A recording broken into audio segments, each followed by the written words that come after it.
자, 오늘 성경 본문은 에베소서 2장 14절에서 19절입니다. 제가 먼저 봉독하겠습니다. 그리스도는 우리의 평화이십니다. 그리스도께서는 유대 사람과 이방 사람이 양쪽으로 갈라져 있는 것을 하나로 만드신 분이십니다. 그분은 유대 사람과 이방 사람들 사이를 가르는 담을 자기 몸으로 허무셔서 원수된 것을 없애시고 여러 가지 주문으로 된 계명의 율법을 폐하셨습니다. 그분은 이들을 자기 안에서 하나님의 새 사람으로 만들어서 평화를 이루시고 원수된 것을 십자가로 소멸하시고 이 둘을 한 몸으로 만드셔서 하나님과 화해시키셨습니다. 그분은 오셔서 멀리 떨어져 있는 여러분에게 평화를 전하셨으며 가까이 있는 사람들에게도 평화를 전하셨습니다. 이방 사람과 유대 사람 양쪽 모두 그리스도를 통하여 한 성령 안에서 아버지께 나아가게 되었습니다. 그러므로 이제부터 여러분은 외국 사람이나 나그네가 아니요 성도들과 함께 시민이며 하나님의 가족입니다. 아멘. 오늘 설교 제목은 경계를 허물러 오신 예수입니다. 오늘은 성탄절을 맞아서 예수가 이 땅에 오신 의미를 생각해 보도록 하겠습니다. 여러 가지 의미가 있을 수 있겠지만 예수가 무엇을 주장했는지를 중심으로 살펴보도록 하겠습니다. 예수가 무엇을 주장했는지 알려면 예수가 아닌 당시 사람들이 어떻게 생각하고 그 사람들이 무엇을 주장했는지 알아야 합니다. 그래야만 예수의 주장이 어떤 의미가 있는지 더 잘 알 수 있습니다. 다시 말하면 비교해야 한다는 말입니다. 비교 없이는 사실 우리는 우리의 존재조차 알기 힘듭니다. 내가 똑똑한 사람인지 알려면 주위에 있는 사람들과 비교해야 합니다.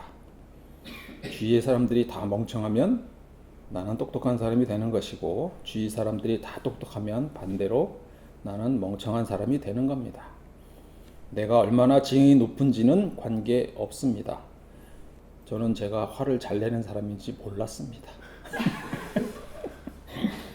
그걸 알려면 다른 사람하고 비교를 해야 알겠더라고요.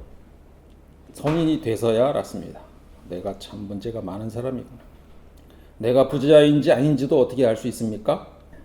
여기서 간신히 밥 먹고 살고 있으니 가난할 수도 있지만 저기 멀리 가난한 지역 사람들에 비하면 내 처지는 부자일 수도 있습니다. 운전할 때 나보다 천천히 가면 전부 다 답답이고 나보다 빨리 가면 전부 다 미친놈입니다. 세상은 다 상대적이니 이렇게 비교해봐야 이렇다 저렇다 말할 수 있는 겁니다. 복음서에 있는 여러 이야기들은 예수의 정체성을 드러내는데 그것은 다른 존재와의 비교를 통해서 더 분명하게 드러나게 됩니다.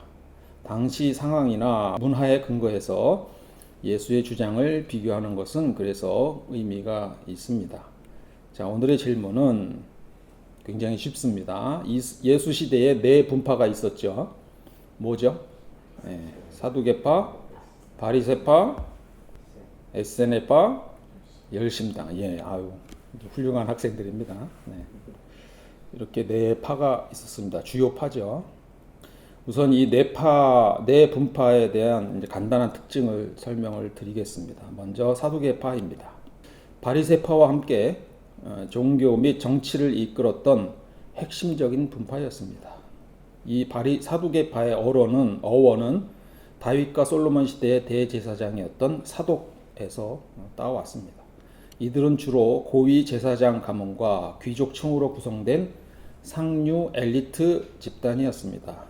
율법에 따른 제사를 가장 중요한 의식으로 보았기 때문에 예루살렘 성전을 장악했던 이들은 막강한 권력을 행사했습니다. 이들에게 구원은 현세에서의 번영과 국가의 존속이었는데 이를 위해서 더 열심히 제사를 잘 드려야 했고 또 그 체제를 유지하기 위해 지배국이었던 로마에 긴밀하게 협조했으며 원만한 관계를 유지했습니다.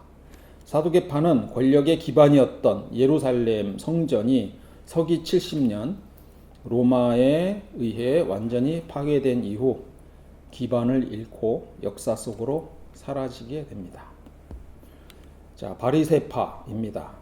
1세기 유대 사회에서 바리새파는 사두개파와 대립을 하면서 민중들에게 가장 큰 영향력을 미쳤던 종교적, 사회적 운동 그룹이었습니다. 이들은 분리된 자들이라는 뜻의 이름처럼 거룩함과 세속의 부정함을 분명히 구분하고 부정으로부터 자신을 지켜내려 한 자들이었습니다.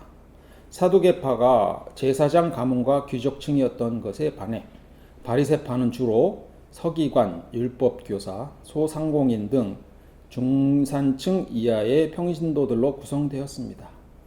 사두개파를 오만한 귀족으로 보던 민중들은 자신들과 함께 생활하며 율법을 가르쳐주는 바리새파를 진정한 영적 스승으로 인정하고 따랐습니다. 사두개파가 예루살렘 성전이라는 특정 장소에 매여 있었던 반면 바리새파는 마을마다 있는 회당에서 율법을 가르치고 토론하며 지도자의 역할을 했습니다.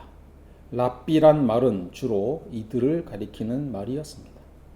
또한 제사장들만 지키던 정결 규례를 일반 모든 유대인들의 식탁과 일상생활로 확대했습니다. 모든 백성이 제사장처럼 거룩해야 한다는 신념을 가졌던 사람들입니다. 자, 에세네파입니다. 어원에서 가장 널리 받아들여지는 학설 중 하나는 아람어의 하신 또는 하사에서 유래했다는 겁니다. 거룩한, 경건한 또는 자비로운 뜻입니다. 이들은 세속과 떨어져서 엄격한 율법 준수와 정결한 삶을 추구했기 때문에 외부인들이 그들을 경건한 사람들이라고 부른 데서 명칭이 굳어졌을 가능성이 큽니다. 사두개파가 성전 권력을 잡고 바리새파가 일상에서 율법을 지켰다면 에세네파는 이 세상은 이미 타락했다고 보고 공동체 전체가 광야로 나가서 운둔 생활을 했습니다. 제사장들이 부패했다고 믿었기 때문에 성전 제사에 참여하지 않았습니다. 대신 자신들의 정결한 공동체 생활 자체가 하나님께 드리는 제사라고 생각했습니다. 사유재산을 인정하지 않고 모든 소유를 공유했습니다. 엄격한 규율 아래 노동과 기도 그리고 성경 필사에 매진했으며 독신을 장려했습니다. 1947년에 발견된 사해사본은 이들이 필사하고 숨겨둔 성경들입니다. 몸을 물로 씻는 정결례를 매우 중요하게 여겼는데 이 의식이 훗날 세례 요한의 세례와도 깊은 연관성이 있다고 보고 있습니다. 이들은 빛의 아들들과 어둠의 아들들 사이에 최후 전쟁이 벌어질 것이며 하나님이 개입하여 세상을 심판할 것이라는 강력한 종말론을 믿었습니다. 그래서 독신을 장려한 겁니다. 바울의 독신 주장도 종말론적인 태도에서 기인한다는 것은 잘 알고 계실 겁니다. 자, 네 번째, 열심당입니다. 열심당은 종교적 열정을 제사나 기도가 아닌 정치적 독립운동으로 폭발시킨 급진적 민족주의 분파입니다. 하나님 외에 그 누구도 주가 될 수 없다는 신념 아래 로마 황제에게 세금을 바치는 것을 신성모독으로 간주했습니다. 예수에게 가이사에게 세금을 바치는 것이 옳으니까? 라는 질문을 한 사람들이기도 합니다. 직접은 아닙니다. 그런 말을 했습니다. 자, 말이나 기도가 아닌 무력을 통해 하나님의 나라를 이 땅에 세워야 한다고 믿었습니다. 그래서 로마 군이나 그들에게 협력하는 유대 귀족들을 암살하거나 습격했습니다. 이들 분파 중에 시카리라는 파가 있었는데요. 열심당 중에서도 가장 과격한 그룹이었습니다. 이들은 옷 속에 시카라는 단검을 가지고 다녔다가 군중 속에서 갑자기 나와서 친로마 인사들을 찔러 죽이기도 했는데 그래서 이들을 단검당이라고 부른 것입니다. 서기 66년에 일어나서 유대 항쟁을 주도했습니다. 제1차 유대 전쟁입니다. 결국 73년에 마사다 요새에서 끝까지 저항하다가 전원이 자결하면서 역사에서 사라집니다. 이 마사다 전투에서 짧게만 잠깐 소개드리면 66년에 유대인들이 주로 이 열심당을 중심으로 로마의 압제에 항거하여 독립운동을 시작했습니다. 70년에 예루살렘이 함락되고 성전이 파괴됐는데 이때 예루살렘을 탈출한 이 960명의 유대인 저항군 이들입니다. 그 가족들이 함께 사해 근처 저 절벽 위에 있는 마사다 요새로 모여서 끝까지 저항을 하게 됩니다. 로마군이 나중에 시간 되면 좀 더 자세히 얘기하면 재밌을 것 같은데 어쨌든 로마군이 성벽을 뚫고 진입하게 됐습니다. 그렇게 되자 그 저항군의 지도자였던 사람이 노예가 되느니 차라리 자유인으로 죽자며 연설을 했습니다. 그래서 모두 동의했고요. 그 결과 유대인들은 각자 자기 가족을 먼저 죽입니다. 그리고 남은 사람들 중에서 10명을 뽑습니다. 그 10명이 나머지 사람을 다 죽입니다. 그 10명 중에서 1명을 다시 제비 뽑습니다. 그 1명이 9명을 다 죽입니다. 그리고 마지막 최후에 이르는 그 요새를 불을 지르고 자살을 하는 것으로 끝이 납니다.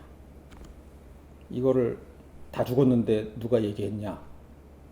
살아남은 사람이 있습니다. 여자아이 2명하고 5명만 숨어 있다가 살아남아 있었고요. 그 사람들이 증언을 한 내용이 되겠습니다. 그래서 오늘날 이스라엘 군인들은 이 마사다 정상에 올라갑니다. 군인들이. 그리고 마사다는 다시는 함락되지 않을 것이다 라고 여기서 선서를 합니다. 자, 요 얘기는 나중에 기회 되면 한번 다시 풀어드리겠습니다. 자, 이제 네 분파를 살펴봤으니 성서에 나오는 예수와 이 네 분파와의 논쟁을 통해서 예수의 정체성을 확인해 보도록 하겠습니다. 먼저 사두개파와의 논쟁입니다. 이들과의 논쟁은 성전 정화 사건이 대표적입니다. 사두개인은 성전 뜰에서 환전과 재물 매매를 허용하고 수수료를 챙김으로써 막대한 부를 축적했습니다. 그들은 이를 제사의 편의를 위한 것으로 정당화했습니다만 예수는 상을 엎으시며 내 집은 만민이 기도하는 집이라 칭함을 받으리라고 하지 않았느냐. 너희는 강도의 소굴을 만들었도다 라고 이렇게 외칩니다. 이것은 단순히 장사치를 치우는 것을 의미하는 것이 아닙니다. 성전 체제에 대한 도전이었습니다. 예수가 이 성전을 헐어 내가 사흘 동안에 일으키리라고 선언한 것은 건물 중심의 사두개적 성전관이 틀렸다는 것을 지적한 것입니다. 이제 하나님을 만나는 장소는 예루살렘이라는 장소가 아니어도 된다는 말입니다. 사마리아 여인과의 대화에서 이 산에서도 말고 예루살렘에서도 말고 너희가 아버지께 예배할 때가 이르리라고 말한 것과 맥락이 이어집니다. 이것은 사두개인의 근간을 흔드는 주장이었습니다. 두 번째는 바리새파와의 논쟁입니다. 바리새인들은 거룩함을 가장 중요한 덕목으로 여겼습니다. 그래서 그들은 나름대로 거룩함의 경계를 설정을 하고 있었습니다. 바리새인들이 제자들이 손을 씻지 않고 먹는 것을 보고 비난하는 일이 있었죠. 이는 위생 문제가 아니라 제의적 정결, 즉 거룩하냐 아니냐의 문제였습니다. 그들은 손에 묻어 있을지 모르는 어떤 부정함이 씻지 않은 손을 통해 몸 안으로 들어와서 자신들을 더럽힌다고 믿었던 것입니다. 예수는 무엇이든지 밖에서 들어가는 것이 능히 사람을 더럽게 하지 못하되 사람 안에서 나오는 것이 이 사람을 더럽게 하는 것이라고 선언했습니다. 이것을 병균으로 해석하시면 안 됩니다. 거룩하지 못한 것을 먹음으로 우리도 거룩해지지 않는다는 주장입니다. 예수는 이 유대교 정결법의 근간인 외부로부터의 오염, 교리, 즉 더러운 것을 접촉하면 내가 더러워진다라는 것을 내면으로부터의 오염으로 뒤집은 선언입니다. 더러운 것을 접촉한다고 내가 더러워지지 않는다. 우리의 더러운 생각이야말로 우리를 정말 부정하게 만드는 것이다 라는 주장입니다. 이것이 바리새인들의 근간을 흔드는 주장이었습니다. 에세네파와의 차별성입니다. 성서에서 에세네파가 명시적으로 등장하지는 않습니다만 산상수훈의 많은 부분은 에세네파의 가르침을 염두에 두고 반박한 것으로 해석할 수 있습니다. 에세네파의 규율집에 빛의 아들들은 사랑하고 어둠의 아들들을 미워하라는 가르침이 있습니다. 이는 구약 성경 어디에도 없는 명령이었습니다만 당시 경건한 유대인들, 특히 이 에세네파 사이에서는 당연한 미덕으로 여겨졌습니다. 예수가 산상수훈에서 너희 원수를 사랑하며 너희를 박해하는 자를 위하여 기도하라는 말씀은 이 에세네파의 빛과 어둠 이분법을 완전히 무너뜨린 것입니다. 하나님은 해를 악인과 선인에게 비추시며 비를 의로운 자와 불의한 자에게 내려주시는 분이라고 하며 우리가 아니면 모두 적이라고 하는 그 주장에 반박한 것입니다. 예수의 주장은 에세네파의 주장을 잘 알고 있던 당시 사람들에게 큰 충격이었을 겁니다. 이 주장은 에세네파의 근간을 흔드는 주장이었습니다. 사해사본 중 하나인 다마스쿠스 문헌에서 안식일 규정이 매우 구체적으로 기록이 되어 있는데요. 다음과 같은 내용이 있습니다. 안식일에 가축이 새끼를 낳아도 도와주지 마라. 만약 가축이 구덩이나 도랑에 빠지더라도 안식일에는 그것을 끌어올리지 마라. 예수가 다음과 같이 말한 것은 우연이 아닙니다. 직접적으로 에세네파의 주장을 노골적으로 반대하는 발언이었습니다. 너희 가운데 어떤 사람이 양 한 마리가 있다고 하자. 그것이 안식일에 구덩이에 빠지면 그것을 잡아 끌어올리지 않을 사람이 어디 있겠느냐. 사람이 양보다 얼마나 더 귀하냐. 그러므로 안식일에 좋은 일을 하는 것은 괜찮다. 이 말을 바리새파 사람들 앞에서 한 것은 그보다 완화된 기준을 가졌으면서도 정작 사람을 고치는 데는 인색했던 바리새파의 이중성을 꼬집는 것으로 해석할 수 있습니다. 에세네파의 태도는 양을 구해서는 안 된다였지만 바리새파 사람들의 태도는 직접 끌어올리지는 못하더라도 가축이 스스로 나올 수 있게 먹이를 주거나 깔개를 깔아줄 수 있다와 같은 우회적인 구조는 허용했습니다. 이것은 예수가 안식일이라도 자기 재산인 양이 구덩이에 빠지면 수단과 방법을 가리지 않고 너희 구하지 않느냐라고 바리새파 사람들에게 되묻고 있는 겁니다. 그러나 보다 근본적으로는 에세네파에 대한 주장의 비판이라고 봐야 할 것입니다. 열심당입니다. 예수의 제자 중에서도 열심당원이 있었죠. 새 번역에 분명히 드러납니다. 누구죠? 셀롯이라는 시몬과 이렇게 돼 있죠. 개역 개정에. 그런데 새 번역에는 열심당원이라고도 하는 시몬과 명확하게 번역이 다시 됐습니다. 폭력을 정당화하고 로마 황제에게 세금을 바치는 것을 신성모독이라고 간주했던 열심당원들에게 세금을 내는 문제는 매우 중요한 문제였습니다. 민족주의자냐 반민족주의자냐 이런 판단의 근거가 되는 것입니다. 바리새파 사람들과 헤롯 당원이 연합해서 예수에게 덫을 씌웁니다. 바리새파 사람들은 뭐죠? 세금을 내면 안 된다라는 입장에 서 있는 사람들이고, 헤롯 당원은 세금을 내야 한다고 주장하는 사람들이겠죠. 그래서 이렇게 묻습니다.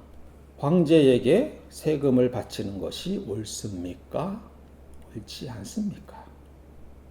바치라고 하면 매국노가 되는 것이고, 열심당 입장에서요, 바치지 말라고 하면 로마의 적이 되는, 반역자가 되는 상황이었습니다. 자, 일반 보통 사람들은 지혜로운 답변으로 어려운 상황을 벗어난 것으로만 여기지만, 예수의 답변이 사실은 열심당 철학에 대한 반대였습니다. 열심당의 주장은 이것입니다. 이스라엘의 땅과 소산은 모두 하나님의 것이다. 그런데 이방인 황제에게 세금을 바치는 것은 하나님 이외에 다른 주인을 인정하는 우상 숭배다. 이 말은 세금 납부를 거부하고 무력 항쟁을 통해 로마를 몰아내는 것이 곧 하나님의 통치를 회복하는 것이다 라고 주장하는 것입니다. 이에 대해 예수님은 지난주에 봤죠. 데나리온 동전을 가져오게 합니다. 여기에 누구의 얼굴과 글이 새겨져 있냐고 묻습니다. 그랬더니 황제 가이사입니다 라고 대답합니다. 그리고 기가 막힌 말을 하죠. 황제의 것은 황제에게 돌려주고 하나님의 것은 하나님께 돌려드려라. 자, 이것은 가이사의 이미지가 찍힌, 황제의 가이사입니다. 시저. 이미지가 찍힌 이 동전은 가이사의 통치 영역에 있으니 그것을 인정한 겁니다. 그가 만든 돈을 쓰고 그 시스템의 혜택을 누리고 있으면서 그 돈을 주인에게 돌려주는 것이 무슨 문제냐, 이런 논리입니다. 여기서 생략된 문장을 다시 정리해보면 이렇게 말할 수 있습니다.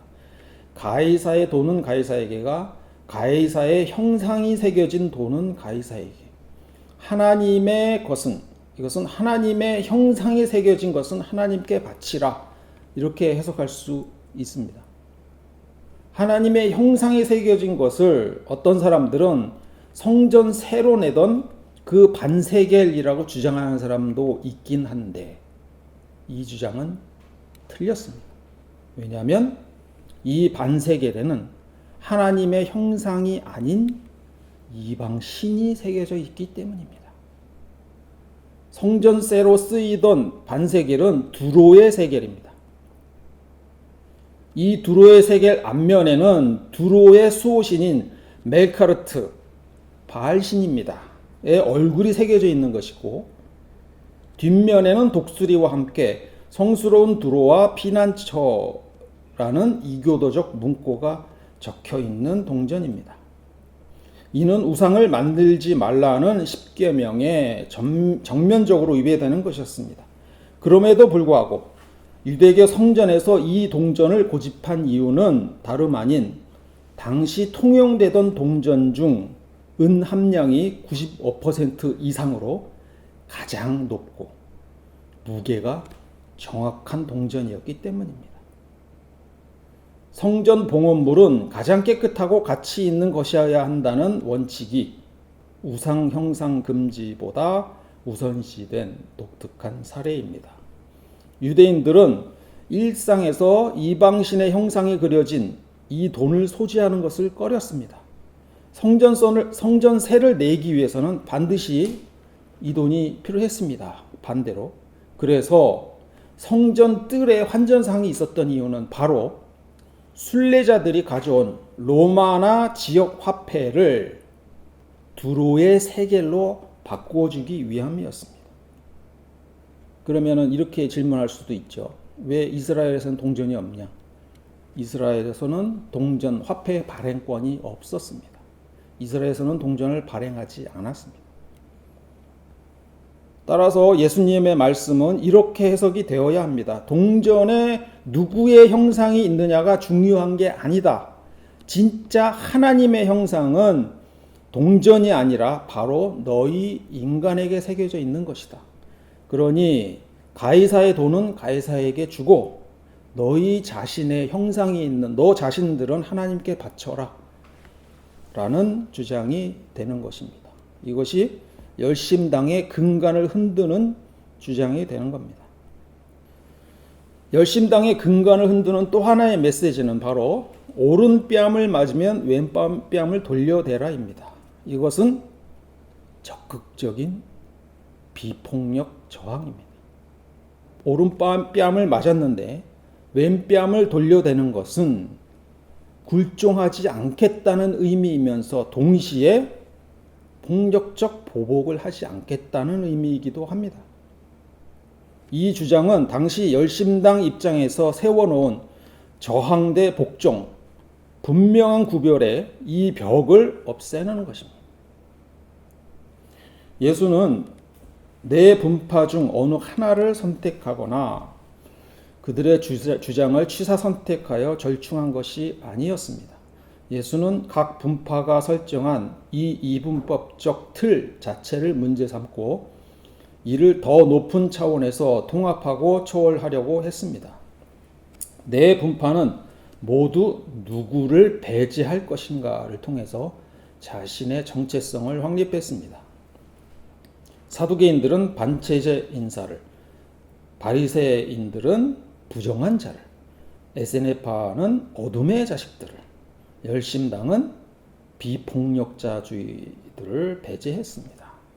이들은 경계 만들기를 통해 자신들의 정체성을 확립해 나간 것입니다. 그러나 예수는 이러한 배제의 메커니즘을 포용의 메커니즘으로 전환했습니다. 그는 성전에서 난동을 부림으로써 사두개파의 성전지상주의를 거부했고 에세네파와 같이 운둔하지 않고 직접 낮은 곳을 찾아다니며 사람들을 위로하고 품었습니다. 로마의 백부장의 믿음을 칭찬함으로써 열심당의 배타성을 허물었으며 사마리아 여인과 대화함으로써 바리새파의 인종적 성적 장벽을 넘었고 나병 환자를 만짐으로써 정결법의 경계를 지웠습니다. 예수의 공동체는 어떤 기준의 자격이 있는 사람들의 모임이 아니라 어떤 사람들의 눈에는 자격 없는 모든 사람들의 모임이 되었습니다. 예수는 경계를 허물어 모든 이가 하나가 되게 했습니다. 예수의 경계 허물기를 삶과 죽음의 경계로만 생각하는 것은 1차원적인 생각입니다. 예수에게 율법의 완성은 사랑이었습니다. 예수는 문자에 갇힌 율법을 해방시키고 하나님의 마음인 정의와 긍휼과 믿음을 실현하는 그 용도로 율법을 되돌려 놓은 것입니다.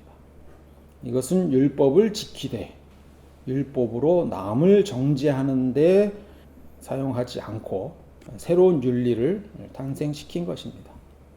예수가 제시한 길은 서로를 갈라치게 하는 나와 너, 우리와 그들의 이런 적대적 이분법을 하나로 만드는 화해의 길이었습니다. 에베소서의 기자의 고백처럼 그는 우리의 화평이신지라 둘로 하나를 만드사 원수된 것 곧 중간에 막힌 담을 자기 육체로 하시고 그래서 우리 모두가 하나가 되게 하셨습니다. 오늘날에도 여전히 이념, 종교, 계층, 인종으로 나뉘어 서로를 적대화하고 악마화하는 이런 이분법적 세상 속에서 예수의 경계 허물기와 통합하기는 우리가 여전히 추구해야 할 희망적 대안이 아닐까 생각합니다. 오늘 성탄절을 맞이해서 예수가 이 땅에 오셔서 우리에게 전하고자 했던 그 말씀이 바로 이것이 아닐까 생각해 봅니다. 기도 드리시겠습니다. 하나님 아버지, 오늘 저희는 경계를 허물러 오신 예수님의 말씀을 통해 2000년 전 유대 땅에 여러 분파가 세워두었던 배제와 증오의 벽을 무너뜨리신 주님의 발자취를 돌아보았습니다. 우리 공동체가 자격 있는 자들의 폐쇄적인 모임이 아니라 자격 없는 자들이 주님의 은혜로 하나가 되는 에클레시아가 되게 하옵소서. 막힌 담을 자기 육체로 허무신 예수님을 본받아 우리도 삶의 현장에서 화해의 도구가 되게 하시고 율법에 갇혀 있는 문자에 갇혀서 정죄하는 자가 아니라 사랑과 긍휼과 믿음이라는 율법의 본질을 실천하며 살리는 자들이 되게 하옵소서. 무너진 경계 위에 세워진 참된 평화이신 예수 그리스도의 이름으로 기도드립니다.